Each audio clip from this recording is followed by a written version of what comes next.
നമുക്ക് ഈസി ആയിട്ട് ഉണ്ടാക്കാൻ പറ്റുന്ന ഒരു ബ്രേക്ക്ഫാസ്റ്റാണ് ഇന്ന് ഉണ്ടാക്കിയിട്ടുള്ളത് കേട്ടോ. ഇത് ബ്രേക്ക്ഫാസ്റ്റ് ആയിട്ടോ ഡിന്നറായിട്ടോ 4 മണിക്കോ ഒക്കെ കഴിക്കാം. അപ്പോൾ ഇത് എങ്ങനെ ഉണ്ടാക്കിയിട്ടുള്ളതെന്ന് കണ്ടു നോക്കൂ. വളരെ പെട്ടെന്ന് ഉണ്ടാക്കാൻ പറ്റുന്ന ഒരു ബ്രേക്ക്ഫാസ്റ്റാണ് കേട്ടോ. എണ്ണയില്ലാതെ ഹെൽത്തിയാണ്. ഓക്കെ, കണ്ടു നോക്കൂ എല്ലാവരും. Welcome to Uttara's kitchen. അപ്പോൾ നമുക്കിന്ന് വളരെ എളുപ്പമായിട്ട് പെട്ടെന്ന് ഉണ്ടാക്കാൻ പറ്റുന്ന ഒരു ബ്രേക്ക്ഫാസ്റ്റ് ഉണ്ടാക്കാം. അപ്പോൾ അഥവാ നമുക്കിപ്പോൾ അരി ഒന്നും അരച്ചതില്ല, വെള്ളത്തിലിടാൻ മറന്നുപോയി, അല്ലെങ്കിൽ ഗോതമ്പ് കുഴയ്ക്കാൻ സമയമില്ല, അങ്ങനെയൊക്കെ ആണെങ്കിൽ നമ്മുടെ കയ്യിൽ അവിലുണ്ടോ കുറച്ച് എടുക്കുക.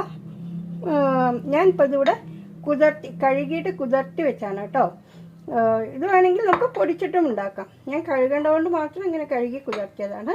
പൊടിക്കണമെന്നുള്ളവർക്ക് കുറച്ചുകൂടെ ഈസി ആയിട്ട് ഉണ്ടാക്കാം. അപ്പോൾ നമുക്കിന്ന് അവിൽ വെച്ചിട്ടൊരു റൊട്ടിയാണ് ഉണ്ടാക്കണം കേട്ടോ. പോഹ റൊട്ടി. നമ്മൾ നാട്ടിൽ പത്തിരിയൊക്കെ ഉണ്ടാക്കില്ലേ, അതുപോലെ കർണാടകയിൽ അരിപ്പൊടി വെച്ചിട്ട് അക്കി റൊട്ടി പറഞ്ഞിട്ടുണ്ടാക്കും.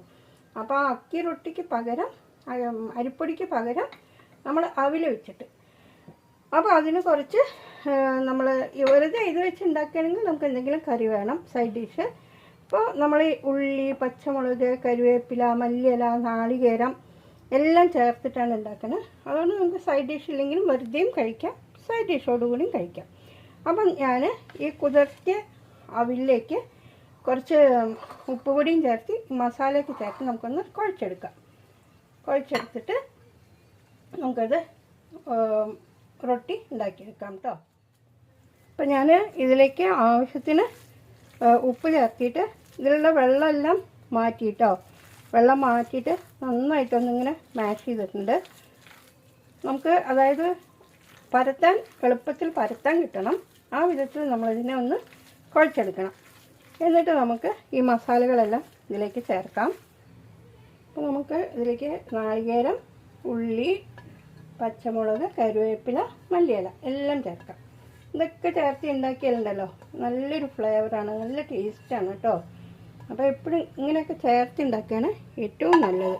അപ്പോൾ നമുക്കിതൊന്ന് നന്നായി യോജിപ്പിച്ച് വരാം കേട്ടോ.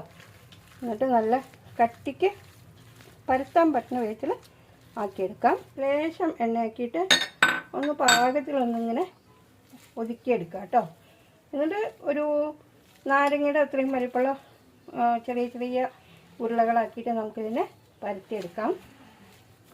അപ്പോൾ നനച്ച് കുതിർത്തിയെടുക്കുകയാണെങ്കിൽ നമ്മൾ വെള്ളം നല്ലപോലെ പിഴിഞ്ഞെടുക്കണം. പിന്നെ ആവശ്യമുണ്ടെങ്കിൽ ചേർത്തിയാൽ മതി കേട്ടോ.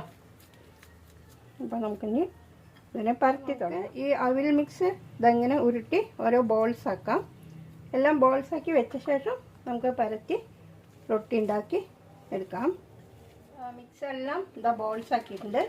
ഇനി നമുക്കിത് ഇങ്ങനൊരു കവറ്, ഇത് നമുക്ക് ഷോപ്പിൽ നിന്ന് മേടിക്കാൻ കിട്ടും കേട്ടോ. ഈ ബോളി ഇല്ലേ, കൊമ്പിട്ട് അതുണ്ടാക്കുമ്പോൾ അതുണ്ടാക്കാനൊക്കെ വേണ്ടിയിട്ട് മേടിച്ച് വെച്ചിട്ടുള്ളതാണ്. അപ്പോൾ ഇങ്ങനത്തെ ഒരു കവറിൽ ഷീറ്റിൽ നമുക്കിത് അങ്ങനെ ഒരു കവറിൽ ഒരു പ്ലേറ്റ് ഇങ്ങനെ വെച്ചിട്ട് ഒരു ഉണ്ടാക്കിയെടുക്കാം. എനിക്ക് അതാണ് കുറച്ചുകൂടെ എളുപ്പം കേട്ടോ. അല്ല ഇല വെച്ചിട്ട് അതിലിങ്ങനെ പരത്തിയെടുക്കുകയാണെങ്കിൽ അങ്ങനെയും ചെയ്യാം.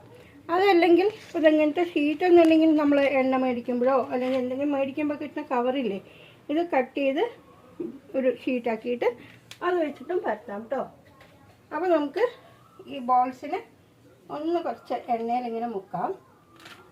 എന്നിട്ട് ഇത് വെച്ചിട്ട് ഒന്നിങ്ങനെ അമർത്തിയാലുണ്ടല്ലോ നമുക്ക്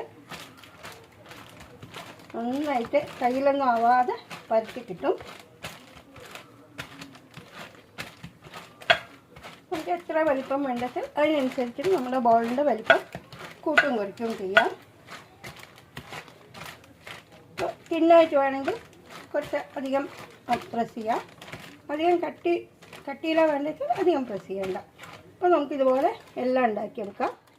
ആദ്യത്തെ റൊട്ടി റെഡിയായി കേട്ടോ. അപ്പോൾ ഇത് നമുക്ക് ശരിക്കും പറഞ്ഞാൽ ഓയിൽലെസ് ആണ് കേട്ടോ. ഓയിലില്ലാണ്ട് നമുക്ക് ഉണ്ടാക്കിയെടുക്കാൻ പറ്റുന്നതാണ്. നമ്മൾ പരത്തുന്ന സമയത്ത് മാത്രം ആ കവർ പ്ലേറ്റ് എന്താ പറയുക പേപ്പറിന് കിട്ടാൻ വേണ്ടി മാത്രം കുറച്ച് പുരട്ടിയാൽ മതി. ഇനി നമുക്ക് ഇതുപോലെ എല്ലാം പരത്തിയെടുക്കാം. പരത്തി ഉണ്ടാക്കിയെടുക്കാം കേട്ടോ. നമുക്കിതങ്ങനെ എണ്ണ പരത്തിക്കഴിഞ്ഞാൽ നമുക്ക് നല്ല ഇതായിട്ട് കിട്ടും. അപ്പോൾ ഇങ്ങനെ അവിൽ വെച്ചിട്ട് ഇങ്ങനെ ഉണ്ടാക്കാത്ത ആരെങ്കിലും ഉണ്ടെങ്കിൽ ഒന്ന് ഉണ്ടാക്കി നോക്കൂ. എന്നിട്ട് നിങ്ങൾക്ക് ഇഷ്ടപ്പെടുകയാണെങ്കിൽ ചപ്പാത്തി പ്രഷറിൽ വെച്ചിട്ടും ഉണ്ടാക്കാം കേട്ടോ. പക്ഷേ എനിക്ക് ഈസി ഞാനിപ്പോൾ ചെയ്തില്ലേ ആ മെത്തേഡാണ്, അതുകൊണ്ടാണ് ഞാനിത് എടുക്കാതിരുന്നത്. പിന്നെയും അറിയാത്ത ആരെങ്കിലും ഉണ്ടെങ്കിൽ ഒന്ന് കാണിച്ചു തരാമെന്ന് വിചാരിച്ചിട്ട് കാണിച്ചതാണ് കേട്ടോ. പോഹ റൊട്ടി റെഡിയായി കേട്ടോ. അപ്പോൾ നമുക്കിപ്പോൾ അരിയൊന്നും അരച്ചില്ല അല്ലെങ്കിൽ ഗോതമ്പ് മാവ് കുഴച്ചിട്ടില്ല എന്ന് വെച്ചാൽ പെട്ടെന്ന് കുറച്ച് അവിലെടുക്കുക, പൊടിക്കുക, ഉണ്ടാക്കുക. അല്ല നമുക്ക് കഴുകിയിട്ടാണ് ഉണ്ടാക്കുന്നത് വെച്ചാൽ ഇതുപോലെ ഉണ്ടാക്കുക. കുറച്ച് നേരം കുതിർത്തി വെച്ചിട്ട് വെള്ളം ഒന്ന് മാറ്റി കളഞ്ഞ ശേഷം ആവശ്യത്തിന് വേണമെങ്കിൽ വെള്ളം ചേർത്ത് മാഷ് ചെയ്തിട്ട് ഉണ്ടാക്കാം. ഇപ്പം ഞാനിതിന് കോക്കനട്ട് ചട്നിയാണ് ഉണ്ടാക്കിയിട്ടുള്ളത്. നമുക്ക് എന്ത് കൂട്ടിയിട്ട് വേണമെങ്കിലും കഴിക്കാം കേട്ടോ. അപ്പം ഇങ്ങനെ ഉണ്ടാക്കാത്തവരൊന്ന് ഉണ്ടാക്കി നോക്കൂ. എന്നിട്ട് നിങ്ങൾക്ക് ഇഷ്ടപ്പെടുകയാണെങ്കിൽ ഫാമിലി ഫ്രണ്ട്സ് എല്ലാവർക്കും ഒന്ന് ഷെയർ ചെയ്യൂ.